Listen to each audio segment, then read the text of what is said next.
Bom dia pessoal, bom dia a todas, bom dia a todos. Iniciando o nosso segundo dia de aula do curso de NR01 e avaliações psicossociais no trabalho. Desafios, demandas e possibilidades de intervenções aí profissionais, futuros profissionais de psicologia. Muito feliz de estar aqui com vocês mais um encontro. Lembrando que hoje já é o nosso segundo momento de aula. Nós tivemos na sexta-feira, dia 4 de abril. Nós falamos um pouquinho sobre as NRs, né, as demandas das NRs, as principais atualizações da NR01, o impacto que isso vai trazer, está trazendo, na realidade, já para os contextos organizacionais do trabalho. Nós abordamos alguns conceitos fundamentais, básicos, relacionados à área da segurança, medicina e saúde no trabalho. Vimos o que são riscos ocupacionais, perigos ocupacionais, gerenciamento dos riscos ocupacionais, chamado de GRO. Vimos o gerenciamento de risco, o programa de gerenciamento de risco, melhor dizendo, o PGR, que é o que a gente vai precisar ajudar a construir. Nós vimos que para a construção do PGR, a gente precisa identificar os perigos, precisamos avaliar os níveis de riscos, precisamos fazer ações, medidas de proteção, né, de diminuição ou até mesmo, né, de tentar eliminar esses riscos, no caso, nossos riscos psicossociais. Vimos que a NR01 reconhece, a partir de maio, que os riscos psicossociais são também riscos ocupacionais. Falamos muito sobre isso ontem, né? Os impactos que isso já está trazendo e até que pode trazer aí, não só para o contexto organizacional do trabalho, mas de reconhecimento de adoecimento mental no trabalho, de políticas relacionadas aos fatores psicossociais e adoecimento mental do trabalhador. Também abordamos que para o PGR a gente precisa construir dois documentos, tá? O PGR, ele é o programa, mas é um programa que precisa estar escrito, não pode estar na cabeça do proprietário da empresa, não pode estar na cabeça ou na área de ideias, né, de uma empresa, porque na hora que chegar a fiscalização, o fiscal vai dizer, cadê o PGR da empresa? Não, tá tudo aqui, ó, tá notificado, tem tantos dias para fazer a correção, às vezes a notificação já vem com multa, então, PGR, na realidade, é a consolidação dos gerenciamentos de risco em dois documentos, inventários de riscos ocupacionais, que nós vamos ver hoje já modelos, estruturas desses inventários, e o plano de ação, que também nós vamos ver aqui no curso modelos de plano de ação. Então, considerando isso, o que é que nós vamos fazer hoje? Deixa eu melhorar aqui o posicionamento da cadeira. O que é que nós vamos fazer hoje? Agora pela manhã. Eu quero explorar um pouquinho mais o gerenciamento de risco, os inventários, fatores psicossociais, como a gente vai trazer para esses inventários, a matriz de risco, que a gente vai precisar falar, a gente vai, no processo que a gente vai construir aqui no PGR, até o final do curso, a gente vai debruçar mais sobre essa matriz de risco. Existem vários modelos de matriz de risco, mas a gente vai precisar, olha que legal, legal e desafiante e desconfortável, né? A gente estava falando isso ontem sobre sair da zona de conforto. Eu não posso só identificar quais são os fatores de riscos psicossociais. Por exemplo, ontem a gente falou uma carga de trabalho, ontem a gente falou sobre psicólogo atendendo plano de saúde, né? Carga de trabalho ou a quantidade de atendimentos, né? Altas. A gente não pode só fazer isso, a gente vai ter que fazer uma matriz de risco em cima desse risco identificado. E essa matriz precisa atender, a gente vai ver já já isso, uma norma da NR, é obrigatório. Essa norma vai dizer a frequência e o nível de gravidade. Aí tem matrizes que trabalham com eixos de 3 para cada, tem matrizes que trabalham com eixo de 5, 5 possibilidades de probabilidades e 5 níveis de gravidade. Tem matrizes que vão ser 3. Mano, eu vou adotar qual? O que você entender que é mais fácil, que é mais adequado e mais apropriado para o contexto da intervenção, da consultoria que você está fazendo. Ontem nós falamos, de uma forma geral, de possibilidades de trabalho, em relação a essas demandas, mas hoje a gente vai falar um pouco mais, à tarde a gente vai falar um pouco mais, e nos outros encontros.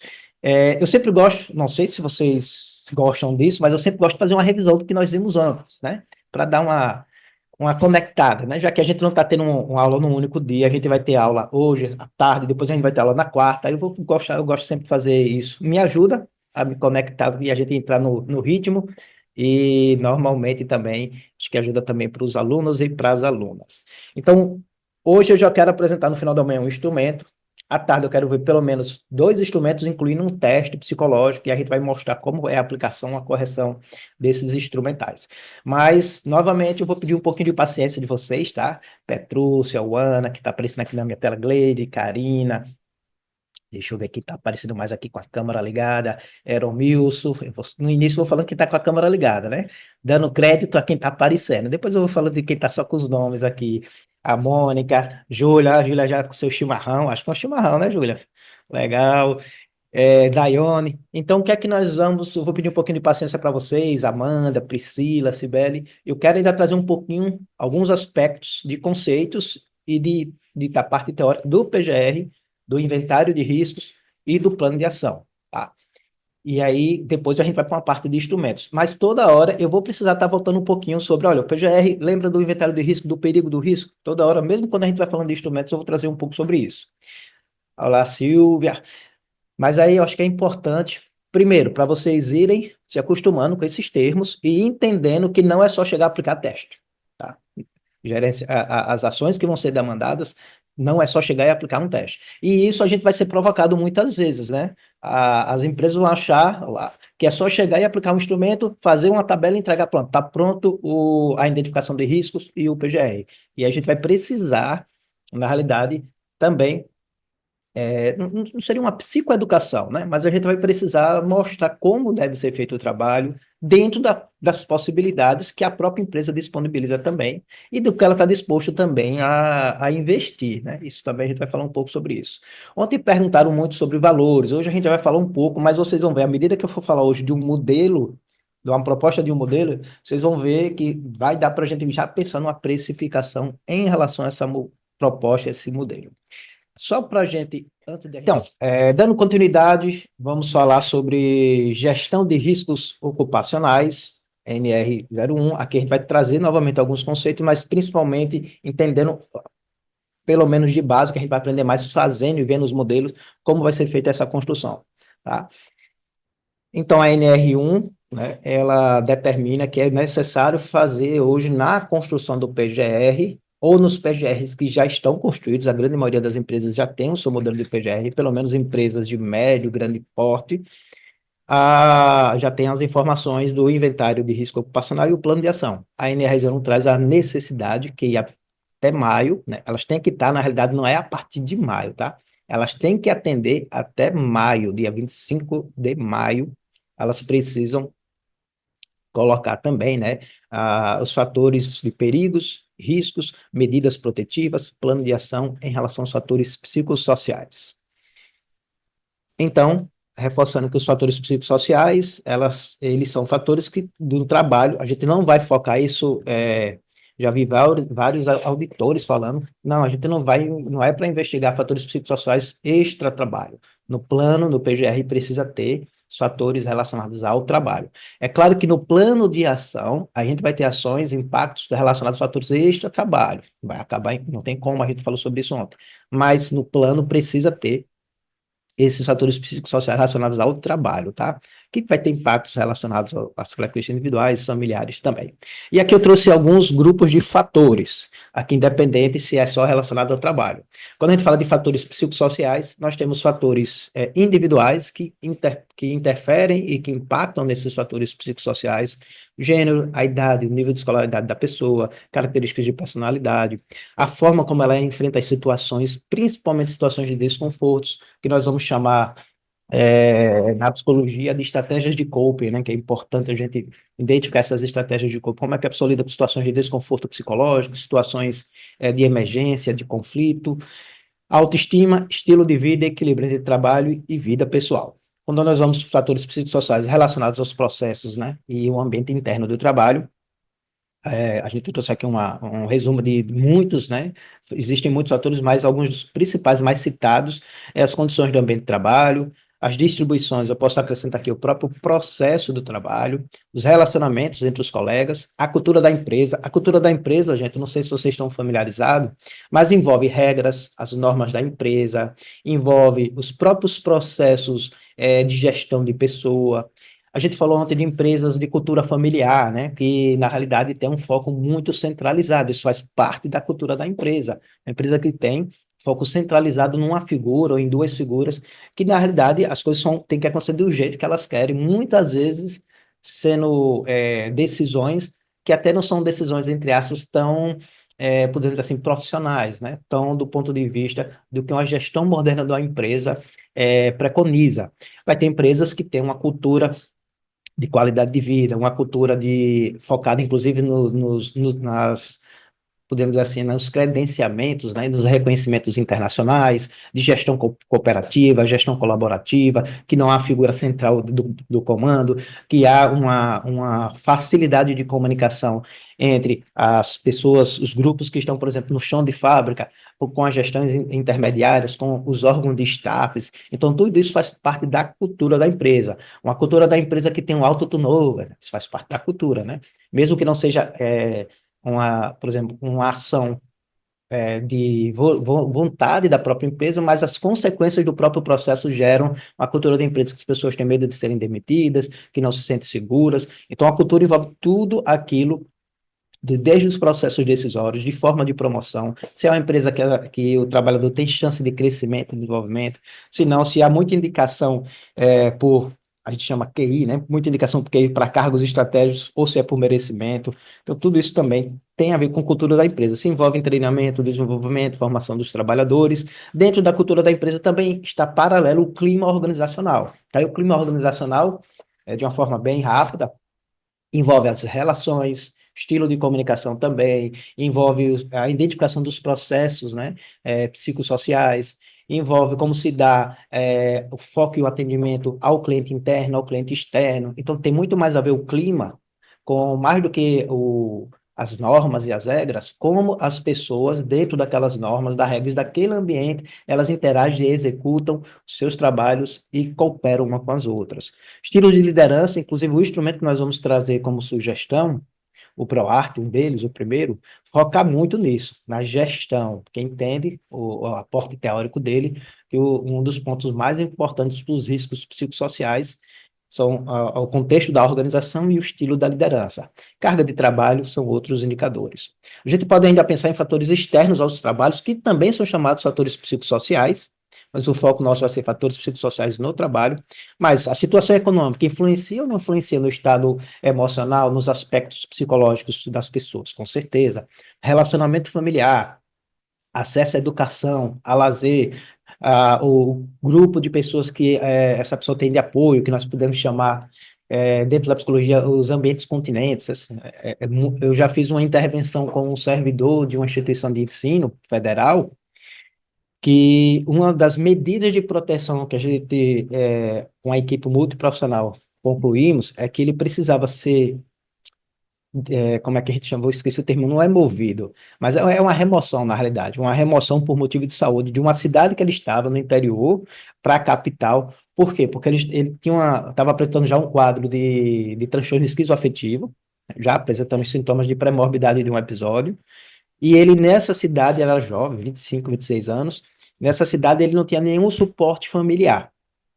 Aí foi a gestão, na realidade, a chefia imediata acionou o CIAS, que era um subsistema, ainda existe em alguns órgãos, subsistema integrado de atenção à saúde dos servidores de instituições públicas. Eu era o psicólogo responsável pelo acompanhamento e perícia. Aí nós tínhamos psiquiatra, nós tínhamos médico, nós tínhamos assistente social, terapeuta ocupacional, engenheiro do trabalho também, era bem legal. E aí a gente fez a visita na instituição, conversamos com a chefia, entendemos inicialmente o que estava acontecendo e depois convidamos, né, a chefia aí a gente fez um convite, inicialmente o servidor não veio, depois a gente pediu para profissionais próximos dele, professores, conversasse, conseguisse trazer, convencer ele a vir para o subsistema, e aí ele passou pelo atendimento, pela equipe. Inicialmente a gente fez até um atendimento multiprofissional. E o que é que nós percebemos? O usuário tinha um histórico já de um quadro esquizoafetivo, um episódio anterior, na adolescência. Ele, por causa de situações de estresse que ele estava vivenciando fora do contexto do trabalho, ele estava iniciando um processo de um novo episódio. Só que ele vivia num local, trabalhava na cidade do interior aqui em Alagoas, que não tinha suporte familiar. Os pais e as mães, o pai e a mãe dele, na realidade, moravam em Maceió com uma irmã. E aí fez parte desse processo de proteção à saúde, de ações de medidas para reduzir o adoecimento mental no trabalho, a remoção, que era até algo que ele queria, a remoção do interior para uma unidade da capital, onde ele poderia ser assistido, melhor assistido pelo ambiente continente da família. E para acontecer isso, como ele estava num período ainda inicial e que tem toda uma regra nas normas institucionais públicas, principalmente de ter para remoção do interior para a capital, vai primeiro para as pessoas que têm mais tempo na instituição, a gente precisou fazer uma fundamentação da equipe multiprofissional. Aí teve o laudo psicológico, da psiquiatra, teve um parecer da assistente social e depois a gente fez um relatório multiprofissional com a sugestão. Política e economia, com certeza influencia e como influencia. Quantas pessoas adoeceram nos últimos anos por causa da política, né? Ainda estão adoecendo, né? Quantas pessoas têm sofrido aí quadros, né, de adoecimento mental até severo por causa da política. Além de a gente entender o que são fatores de riscos psicossociais, a gente precisa entender também que existem fatores de proteção psicossocial. E aí o nosso foco dentro de uma ação, de uma intervenção em demandas psicossociais no trabalho, saúde mental no trabalho. Eu estou usando o termo psicossocial, mas vamos ampliar, vamos pensar em saúde mental, né? É a gente desenvolver e fazer ações que levem a fatores de proteção, não só a eliminação do risco, mas trazer fatores protetivos. E a literatura aponta alguns fatores protetivos.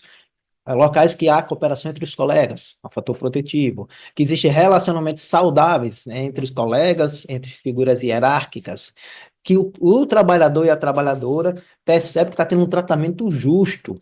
Olha um grande problema que a gente vivencia em algumas empresas. Eu costumo dizer que é a punição por eficiência ou competência. Já ouviram falar nisso? Tem empresas, gente, que têm uma cultura implícita, não é formal, de que, olha, tem 5 psicólogos aqui. O psicólogo A é aquele que tudo que a gente dá para ele, ele resolve. O psicólogo E, gente, dá trabalho, viu? Surgiu uma demanda nova, uma coisa importante. Quem vai receber o trabalho? É o E ou o A? O A, né? Até porque se é algo importante, não vamos nem contar com o psicólogo E. Aí o que é que a gente vê? Isso acontece muito nas organizações públicas, mas nas privadas também. É claro que a privada, quando vê que a pessoa não está dando conta, né? Ó, fulano, sinto muito, tchau, toma aqui todos os seus direitos, a não ser que a pessoa tenha uma base forte, né? De um network forte, tipo, é familiar do diretor, né? Esse aqui não pode mexer. Mas aí há essa punição pela competência. Olha, fulano, se você passar, ele resolve. Se passar por fulano, ele resolve. E o que é que isso vai acontecendo? Vai trazendo acúmulo de função, sobrecarga de tarefas, mas aí tem um ponto ainda mais importante. A percepção daquele trabalhador de um tratamento injusto. Nossa, toda vez eu resolvo, eu dou conta, porque o fulano não faz, eu vou fazer mais ainda. Então, isso traz também um fator de risco psicossocial. Pode falar, Amanda. Hum. Manuel, eu acho que esse ponto ele é bem importante porque aparece muito na clínica. Pelo menos eu tenho muitos casos desse tratamento injusto. Ele está muito relacionado a se você é amigo do chefe. Então, né, no escritório de advocacia aqui em São Paulo, as pessoas sobem de cargo, tem a ver também com a competência, mas se você se dá bem com o chefe, se ele vai com a tua cara, se você é mais próximo dele, é muito provável que você vai ter um bônus maior. Uhum. E que você também vai subir de cargo no próximo ano. Então, eu vejo também o quanto que isso na clínica, assim, tipo, de fato adoece o profissional, sabe? Eu tenho vontade de ir na empresa de todos os meus pacientes e fazer essa avaliação. Eu acho que fecharia a empresa, de tão ruim que ela é. Mas acontece muito, assim, e é muito dolorido de ver na clínica você ver o seu paciente, assim, muito capaz, competente, entregando mais do que muitas pessoas. E ainda assim, ele sendo deixado de lado, o salário não sendo reajustado. Verdade, Amanda. E olha que legal, a Amanda está trazendo a experiência clínica. Essa experiência clínica que a Amanda está trazendo já dá uma ideia de pontos que a gente precisa abordar numa empresa, não dá? Olha, eu não preciso nem estar dentro da empresa, mas se eu estou atendendo pessoas que trabalham, acredito que todo mundo atende pessoas que trabalham aqui, né? A não ser quem atenda crianças, mas mesmo assim atendo os familiares, né? E querendo ou não, atendendo a crianças, tem a questão do impacto do trabalho no contato dos pais com a criança, mas vamos trazer mais para os adultos. A gente já consegue entender fatores que os nossos clientes trazem que está ligado diretamente à relação com o trabalho, né? Hoje a gente vive uma sociedade muito mais adoecida por, acho, dois grandes motivos, né? O mundo ansiogênico que a gente vive por causa das relações trabalhistas, das relações de trabalho não trabalhistas, por causa desse dessa exposição e desse acesso às mídias sociais, que a gente está o tempo todo conectado, o tempo todo exigindo nossa atenção. E também a gente já ouviu, tem um programa que eu gosto muito, do canal do YouTube, Maria Helena, né? Que é uma filósofa, que ela fala muito um ponto que, se você pegar o homem lá do Egito, né, e comparar com o homem atual, do ponto de vista tecnológico, houve uma evolução assustadora. Lá era carroça, cavalo, hoje a gente tem avião, tem carro, mas você pegar a formação do homem, os valores, né, as questões de relacionamentos, de autoconhecimento do homem lá do Egito, e pegar o homem médio, tá? Ela fala, e pegar o homem médio hoje, será que houve essa evolução? Será que o homem lá na época, né, do Egito, dos filósofos gregos, eles tinham um autoconhecimento menor ou maior do que hoje? Eles tinham uma relação de saúde mental melhor ou pior do que hoje? Então a gente evoluiu tecnologicamente, mas parece que do ponto de vista de desenvolvimento pessoal houve uma queda, né? Mas esse é um ponto importante trazido pela Amanda. E aí, outro fator que é fundamental, eu esqueci até de falar um pouquinho sobre isso, vocês vão precisar, né, compreender sobre teorias de motivação, que a gente, olha que interessante, a gente faz psicologia, e a gente mal escuta na psicologia sobre. Tudo bem, a gente estuda muito adoecimento na psicologia.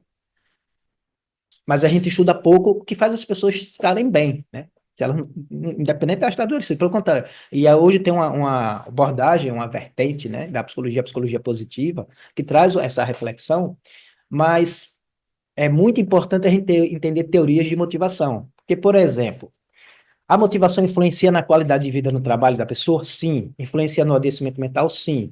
E aí tem empresas que acham que motivar, aí a gente vai para a teoria, não sei se vocês já ouviram falar, vou dar algumas dicas de teorias. Teoria de dois fatores de Heisenberg, precisa conhecer. Porque essa é a teoria implícita que as empresas acham que motiva as pessoas. Heisenberg, na teoria de motivação de dois fatores, ele diz o seguinte, existem dois aspectos que no trabalho, o que desmotiva e o que motiva. E ele diz o seguinte, ó, infraestrutura, condições de trabalho, salário, né, como é feito na maioria das empresas, não é um fator motivacional, é um fator desmotivacional se o trabalhador e a trabalhadora, ou a pessoa, perceber que não é adequado ao que ele esperava. Então, por exemplo, tem gestores que dizem, por que os funcionários estão desempregados, estão desmotivados? Empregados não, desempregados não precisa nem falar, porque estão desmotivados. Ele recebe o salário em dia, né? Trabalham no ar-condicionado, esse gestor não entende de gestão. Então, se essas falas comuns que chegam dentro de um contexto, aí lembra, ações que a gente precisa trabalhar, já precisa trabalhar desenvolvimento de líderes. Heisenberg diz o seguinte, os fatores mais ligados à infraestrutura, a salário da forma como a maioria dos trabalhadores recebem, porque olha outro ponto de insatisfação. A Amanda falou desse advogado. Aí tem um advogado A e o B. O advogado A trabalha muito, o B, B pouco. Os dois estão em níveis parecidos. No final do mês eles recebem igual. Aí o A que está trabalhando muito, olha, rapaz, eu chego cedo, eu me dedico, eu faço tudo que pede, eu trago ideias. No final do mês o fulano ainda tem mais tempo de casa que eu, ainda recebe mais do que eu, né? Tem 2 anos a mais do que eu. Recebe na hora da promoção, leva em consideração porque ele é amigo, né? Ou porque ele tem mais tempo. E aí isso traz o fator de desmotivacional. Quando é que o salário é motivador? Quando ele está vinculado ao seu desempenho imediato, está relacionado ao trabalho, né? Vendas, participações de lucros, e mesmo assim a participação de lucros não são percebidas pelo trabalhador direto, porque aquele trabalhador, outra coisa, aquele trabalhador que faz pouco, vamos pegar uma empresa de petroquímica, né? Petrobras, por exemplo, que tem participação de lucros. E aquele trabalhador que não faz nada, no final do ano, ele recebe a mesma PL que aquele que estava lá no ponto estratégico, tá? Então isso traz insatisfação. Então, o que é que Heisenberg disse? Esses fatores que muitos gestores acham que é o que motiva, eles não motivam. Agora, a falta dele desmotiva. Deixa eu dar um exemplo. Karina vai trabalhar, chega no trabalho, lá na organização, ar-condicionado quebrado. É ruim, não é, gente? Trabalhar no local quente, com. Aí um dia, 2 dias, conversa com o gestor. 30 dias depois o ar-condicionado está quebrado. Ela já pensa em ir para trabalhar, no outro dia ela já vai desmotivada, ela já vai angustiada, tá? Ajeitou o ar-condicionado. No primeiro dia que ajeitou o ar-condicionado, ela, que legal, amanhã vai ter ar-condicionado. 2 dias depois, gente, ela esquece que tem um ar-condicionado. Porque é algo básico para o funcionamento. É a mesma coisa do salário. Se eu trabalho e eu ganho 2 salários mínimos e eu todo mês eu ganho esses dois salários, eu desvinculo, porque fica algo que entra já no dia a dia, eu desvinculo o meu trabalho com aquele que o salário vai me motivar. O que é que motiva, segundo o Eisber? Relações do trabalho, a percepção de que o trabalho é importante, o reconhecimento do trabalho, você é reconhecido pelo trabalho que faz, a sensação de justiça, que a gente acabou de falar agora, o próprio trabalho em si, o que é que você faz? Eu fiz uma pesquisa de diagnóstico de estresse e satisfação no INSS. Acho que é importante a gente estar trazendo esses exemplos, porque vocês vão entendendo como vocês vão fazer as explorações. E olha que legal, deixa eu sair um pouquinho aqui da apresentação, que eu acho que agora eu vejo mais vocês quando eu saio da apresentação. Pronto. E olha que legal. Eu fazia parte da gestão de conflitos. Então, imagine o INSS, que antes de mim não tinha um psicólogo que atendia diretamente questões de saúde mental, de conflitos. E o meu concurso do INSS foi em 2008. Eu vim da CEAL, que eu já fazia esses trabalhos. O gerente do INSS, que hoje é até político, deputado, tinha uma visão muito legal de administração. Assim, tinha alguns comportamentos que algumas pessoas não gostavam, porque dentro do serviço público, às vezes, você precisa ser mais, né, efetivo, tem que cobrar. Mas ele tinha uma ideia de cuidar da saúde mental. Ele me chamou, assim que eu cheguei, e disse: "Ó, quero que você desenvolva um programa de estresse, de gestão de conflitos." Eu conversei com o diretor, o presidente da CEAL, ele disse: "Vocês fazem esses trabalhos." Aí eu digo: me dê condições, me dê tempo que eu faço. E aí eu reativei um núcleo de atenção à saúde que estava, acho que há 2, 3 anos parado, e eu comecei a dizer: ó, eu não quero estar na sala, eu quero começar a visitar, conhecer os ambientes, mas conflito de gestão, conflitos com clientes. Quem já foi na NSS já viu o servidor batendo boca hoje acontece menos, mas batendo boca mesmo com a gente chama de segurado, tá? Que é um cliente. E tinha uma servidora, tinha uma agência, aqui quem conhece no centro, chamado Aripitombo, que, gente, olha que outra coisa, as pessoas se acostumam ao ambiente de trabalho. Esse é um dos indicadores de estresse que a gente vai falar mais à tarde. Dependendo do ambiente, as pessoas se acostumam com o ruído, com o agito. Quando você chega num local diferente do seu ambiente, você fica: nossa, eu trabalhava numa sala de recursos humanos, né, com 3 ilhas, cada ilha 2 pessoas, ampla, bem tranquila, assim, silenciosa. Primeira vez que eu entrei nessa agência, eram 600 pessoas por horário esperando atendimento. Aí quando você vai entrando, quem já foi na agência da NSS, são pessoas adoecidas, né? Pessoas chorando, crianças. Aí tem hoje a BPC, são crianças chorando, gente com o braço quebrado, tal, gente de cadeira. Um monte de gente, 600 pessoas conversando, um barulho. E aí você viu o servidor: fulano, senha, tal, tá escutando não? Quando eu entrei na agência a primeira vez, nossa, como é que esse pessoal consegue trabalhar aqui, né? A bagunça, a confusão, o agito, aquele movimento de gente entrando e saindo, para mim foi impactante. Eu saí estressado, tá? Eu saí estressado da agência. E aí eu fiquei pensando: nossa, as pessoas trabalham ali há 20 anos, todos os dias, com aquele barulho, aquele agito. Se acostuma, aí a gente fala do equilíbrio, da homeostase, do estresse, mas isso não deixa de ter impacto na saúde.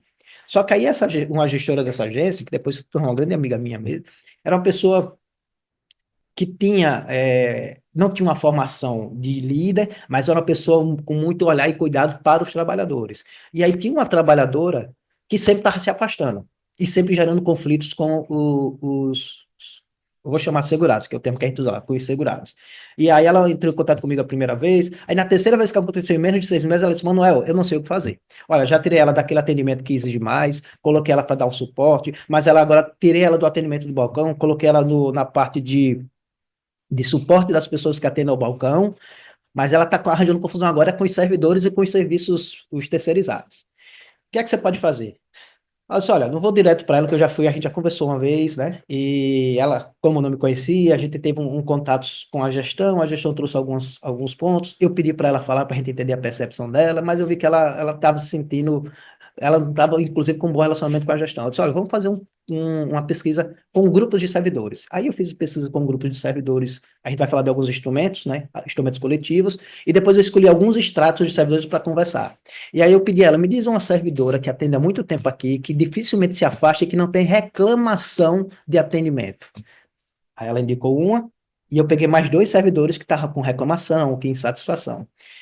E aí, se você chegar para um funcionário: olha como a gente precisa criar estratégias de como explorar, né? E vai fazer parte dessa exploração do psicossocial, não só para o coletivo, a gente vai ter que ter amostragem de entrevista. Se você chegar para um funcionário e perguntar: Você gosta do que faz? Aí imagina, manda a psicóloga que está vindo de fora fazer um trabalho, a pessoa diz, oxe, se eu disser que eu não gosto, eu vou ser demitido, né? Gosta, é legal trabalhar aqui, tá? Então eu não fui perguntar isso, a gente tem que saber fazer perguntas, né? Mais importante do que a resposta é como a gente faz a pergunta. E aí eu não perguntei se a pessoa gostava, não. Eu pedi para falar o que é que ela fazia, né? Me fala o que é que você faz aqui. E aí eu fui para esses dois grupos, vou pegar só dois exemplos. Servidora há muito tempo sem se afastar, sem reclamação, a servidora se afastando o tempo todo e com reclamação. Pedi para cada uma, elas faziam a mesma coisa, atendimento ao balcão, orientações de benefícios, etc.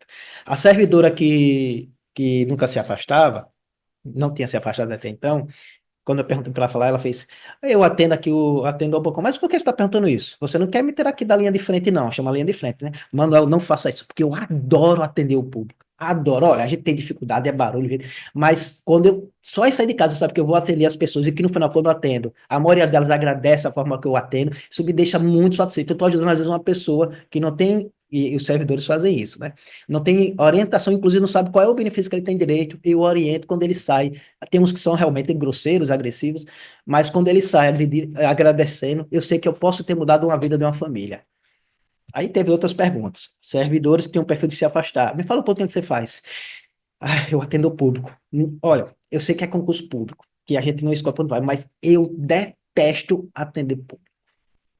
Então, veja, o conteúdo do trabalho e a atividade mudava diretamente na percepção da pessoa frente ao trabalho. É claro que não é só isso, que aí a gente traz uma responsabilidade individual para o trabalhador. É claro que não é só isso que adoece, mas esse é um fator importante. As pessoas, por isso que alguém perguntou ontem sobre mudanças de função. Às vezes a pessoa está adoecendo, está no risco maior psicossocial, porque ela está fazendo algo que ela não se identifica, que ela não gosta e que ela tem mais facilidade, mais contribuição, até e perfil também de contribuir em outra área, em outro setor, ou em atividades diferentes naquele mesmo setor. Então, é importante a gente entender também qual é a percepção do trabalhador, da trabalhadora, frente à atividade e o trabalho que ele está fazendo. Mas, independente disso, a pessoa mesmo gostando, adorando trabalhar o público, ela está num ambiente que tem alto nível de ruídos, sobrecarga de atividades, percepção de sentimento de injustiça. Mesmo lá, eu gosto muito de atender, mas eu percebo aqui que a gestão tem pessoas que são preferidas, que há um impacto direto na relação dela com a família, porque tem que atender muito tempo, chegar em casa cansado. Independente de eu estar fazendo algo que eu gosto, isso também é adoecedor, tá? Isso também é um risco psicossocial. Então, só voltando aqui para os fatores de proteção, possibilidade de dar opinião, ou seja, você ter voz, né, em relação às políticas da empresa, ao seu próprio trabalho, comunicação clara. Veja que tem muitas coisas que são de relacionamento, gente. A maioria são de relacionamento, reconhecimento, realização profissional. Aí aqui são aspectos bem subjetivos, né? Porque a realização profissional para uma pessoa pode ser estar ajudando a outra pessoa. Para um pode ser aquisição de bens, a outra pode ser status. Então precisa identificar, inclusive, dentro daquele grupo. Pode ser pontos, talvez não para o PGR, mas para ser desenvolvido ao longo das ações, o que é realização profissional para ele, tá? Equilíbrio entre trabalho e vida, apoio da família, são fatores protetivos psicossociais. E aí nós vamos agora vir para as exigências da ANR. Já estamos, de uma forma geral, entendendo um pouco que são fatores de riscos psicossociais. A gente vai mandar esses materiais para você. Tem um material de apoio que fala bem mais sobre os fatores psicossociais de proteção, fatores de riscos, mas a gente precisa, então, após entender que são os riscos psicossociais e os fatores psicossociais, a gente precisa como vamos atender as exigências da NR 01, como atender essas exigências. E aí um ponto importante, tá? Trazendo novamente aqui para a normativa, portaria, a organização deve considerar, então, no trabalho, as condições de trabalho, nos termos da NR 17, que é a NR da ergonomia, incluir os fatores psicossociais, só reforçando que a gente falou sobre isso ontem. E as empresas têm, né, de todos os portos, até 25 de maio de 2025 para implementar essas mudanças, incluindo a reformulação de processo. Olha, não é só construir o PGR. O que é essa reformulação de processo? Se na construção e alimentação dos fatores de riscos psicossociais a gente identifica que precisa ser mudado processos, que precisa ser mudado algum tipo de ação política, de alguma medida de proteção coletiva ou individual, precisa ser adotado, não é só identificado. E aí, essa adoção, se for fatores de riscos graves, tem que ser imediato. Se for fatores de riscos de média relevância, planejamento para como vai trabalhar aquilo, tá? E a formação de líderes também. Olha um ponto já, aproveitando, acho que foi o André que perguntou ontem, os líderes, alguém comentou isso também, as pessoas que estão dentro da empresa não estão cientes das mudanças da ANR 01.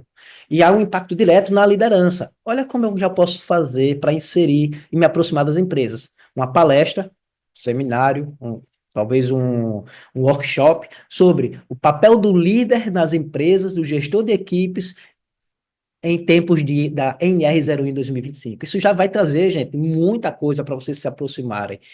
Porque o líder, a gente está vendo aí que um dos grandes indicadores de fatores de risco psicossocial envolve a liderança, tá? E aí, o que é um líder? Um líder, até a gente tem alguns papéis de líderes que são cooperativos, líderes que são resilientes, né? A gente vai precisar trabalhar isso. Isso é uma forma de a gente aproximar, porque os gestores não estão preocupados em atender as NRs, tá? Pode falar, Débora. Não, essa questão da liderança, teve um dos nossos clientes que solicitou uma palestra para os líderes. E aí, então, quais serão as vertentes que a gente vai trabalhar? A gente vai falar das exigências da NR, a sensibilização dos gestores e o papel dos gestores frente a estas questões. E aí, trazendo a questão da saúde mental, né, os fatores de risco. Então, a gente está montando um material para fazer uma palestra online a pedido de um cliente, porque ele está Legal. preocupado com essa questão das lideranças. Ele disse assim, eu tenho que começar pelas minhas lideranças, porque se eu não tiver apoio das lideranças, eu não consigo trabalhar com chão de fábrica. Legal. E já vai aproximar, traz uma consciência, vai ter líderes que vai dizer, olha, a gente precisa implementar, vocês têm um trabalho, vocês ajudam a gente a construir isso, então é um trabalho de realmente ganha-ganha, né? Vocês levam informação, É uma venda conhecimento, casada. é uma vida casada. Então, uma possibilidade, gente, que não vai trazer muito custo, você não precisa de recursos, prepara uma palestra sobre o gestor, o líder e as exigências da NR1 relacionadas à saúde mental e riscos psicossociais. Procura talvez melhorar esse tema, chega lá na empresa, olha, você via que você tem uma empresa, você tem quantos funcionários? Os líderes de vocês estão preparados para lidar com as mudanças da exigência da NR 01? Não, como assim? Olha, eu tenho essa palestra, inclusive, se vocês quiserem, a gente pode organizar, fazer um evento, eu faço um evento gratuito aqui para vocês. Só preciso que você me dê o espaço, a condição. O que é que você vai ganhar com isso? Eu quero divulgar o meu trabalho e vocês vão ver, se vocês gostarem, a gente pode pensar em parcerias futuras, mas sem nenhum compromisso. É a gente realmente se preparar e fazer um diferencial. E aí poucos psicólogos e psicólogas estão antenados para isso. E aí se eu vivo numa região que tem muitas empresas, organizações, começar a fazer isso também, tá? Pode falar, Mônica. Não sei se levantou a mão ou só está dando um joinha. Oi, eu tô dando um joinha. Ah, joia. Legal. Então, é legal, viu, Débora? Muito boa essa ideia. E hoje a gente tem, gente, por que não fazer uma live? Ah, Manuel, faz uma live no Instagram, faz uma live no YouTube. Não gosto de tecnologia, então realmente prepara uma palestra, junta com uma colega, com um colega, prepara uma palestra e começa a fazer essa divulgação, tá? Lembre que os trabalhadores também estão preocupados em entender o que está acontecendo com a NR 01. Você pode fazer, olha, muita gente aqui veio por causa do webinário, não foi? Que me conheceu no webinário. O webinário, eu cobrei alguma coisa para o webinário? Estou falando já de uma estratégia que eu uso, tá? Eu oferto algo gratuito, com valor, então eu faço uma palestra aqui, olha, eu vou fazer uma palestra, um webinário de algo que eu gostaria de escutar muito, que é importante, que as pessoas precisam ter acesso. Para fazer aquele webinário, gente, eu, nas minhas horas vagas, trabalhei à noite, trabalhei fim de semana, preparei o webinário e fiz o webinário gratuito, ofertei gratuitamente. Do webinário, tem pessoas que dizem, olha, bateu a consciência, eu preciso me preparar mais para isso. E aí, tem muita gente que está aqui no curso. Então, essa é uma estratégia também interessante. E não é uma estratégia de enganação, não, você está ofertando algo para as pessoas, quem achar que aquilo faz sentido para ela e gostou, porque tem a ver também com a sua metodologia, o domínio que você mostra, quem achar que aquilo faz sentido, olha, eu quero que você venha aqui. E só para fechar, todo ser humano, ele faz decisões e escolhas baseado naquilo que ele já se é confortável, se ele se sente confortável. Então, se eu o tempo todo tenho contato com a Débora e eu sei que ela é psicóloga, numa primeira demanda que surgir, a primeira pessoa que eu vou procurar é a Débora, gente. Eu nem vou me preocupar em procurar outras pessoas. A não ser que em algum momento a Débora teve alguma ação que eu não gostei. Aí eu já, opa, vou querer escutar outras pessoas. Então, se você faz um evento, uma palestra, leva algo de valor para a empresa, quando surge uma demanda e a empresa, e a gente precisa efetivar isso, você faz isso, me apresenta uma proposta. É claro que tem empresa que vai pegar outras propostas, mas ela já vai abrir as portas para você ofertar uma proposta e ela já vai analisar com carinho, tá?